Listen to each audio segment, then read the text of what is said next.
kailangan ma-reset ito. Low discharge superheat, system switches, and then kailangan ito ipunta mo sa system 2. Ayan. Tapos kailangan ito mapunta sa reset knockout. Ayan. Tapos enter. Ayun, tumulog na. Magka-countdown na siya para mag-interchange.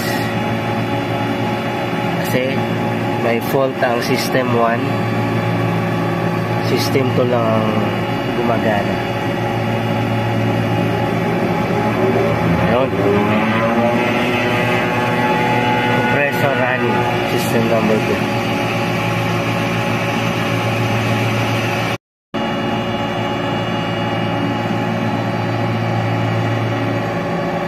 Kailangan ma-reset ito. Low discharge superheat,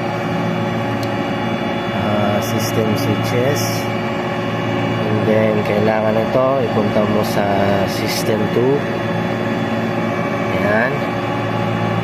Tapos kailangan ito mapunta sa reset knockout. Ayan. Tapos enter. Ayun, tumulog na. Magka-countdown na siya para mag-interchange. Kasi may fault ang system 1, system 2 lang ang gumagana. Ayun, compressor running, system number 2.